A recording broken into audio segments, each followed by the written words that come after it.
Hi there and welcome back. Let's review Takayasu Arteritis today.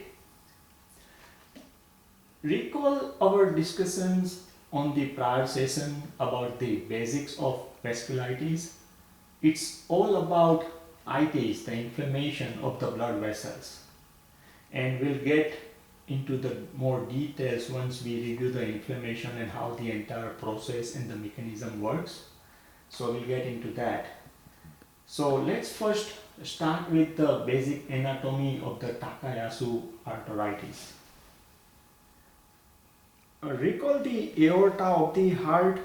There are three large arteries.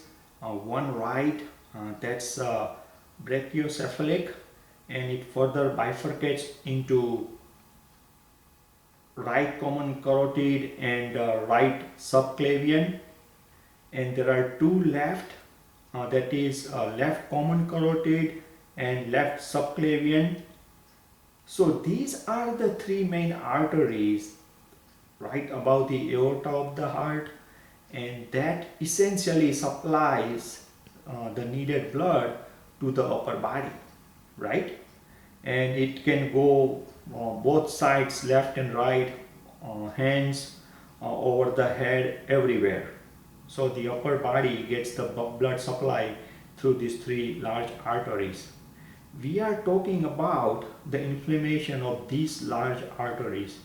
So Takayasu arteries is also known as pulse-less disease, and I'll explain later in detail as to why, is a type of vasculitis that affects large arteries and leads to the significant narrowing of the vasculature. Okay, so now let's understand what inflammation and how the entire process and how the entire mechanism works. As we know now that in blood vessel the blood flows.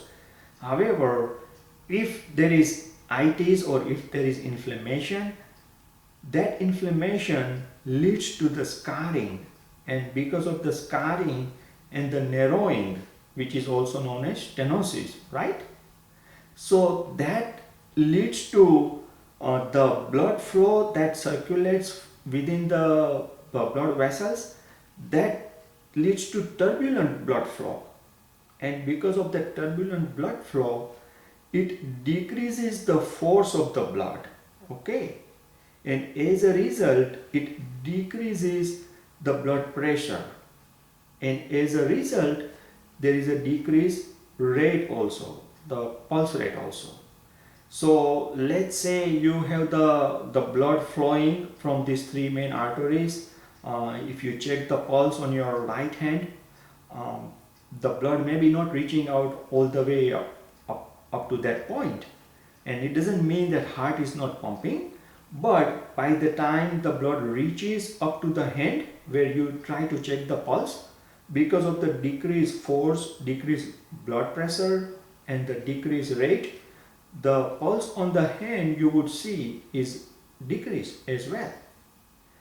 It is also possible that because we are dealing with these three arteries, one right and two left, that supplies the blood to the upper body, there may be differences in the percentage of inflammation that ultimately leads to the percentage of stenosis.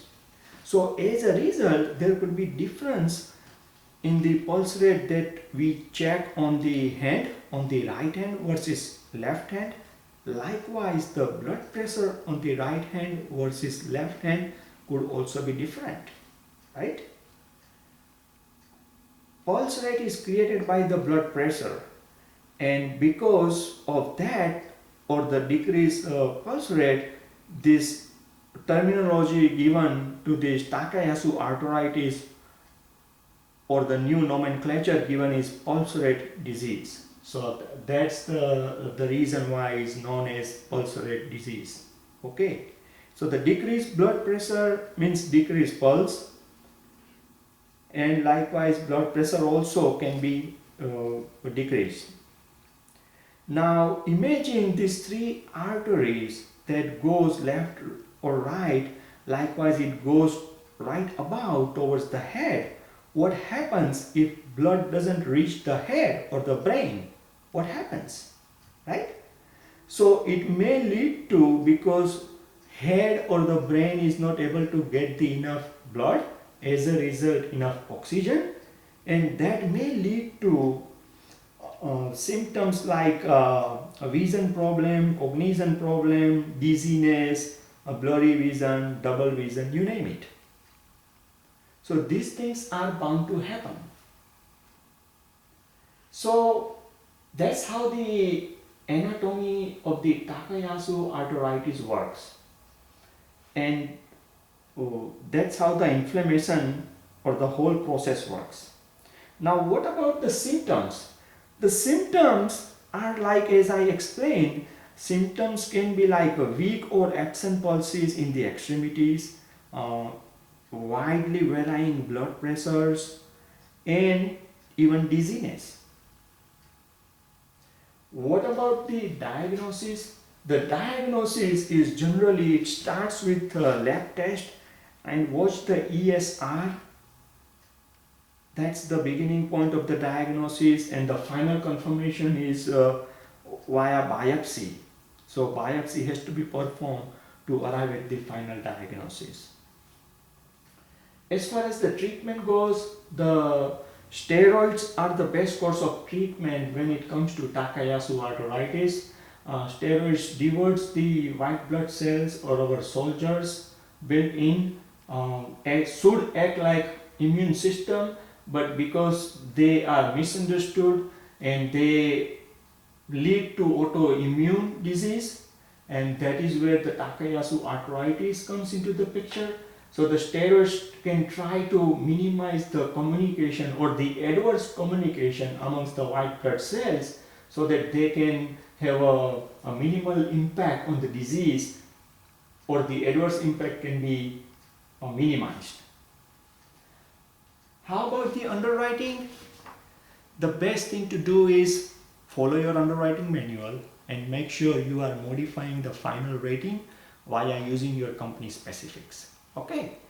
Recall my discussions on the vasculitis from the prior session and correlate these details, and that should suffice for now as far as the intro level goes. Okay. Take care. See you soon. Bye now.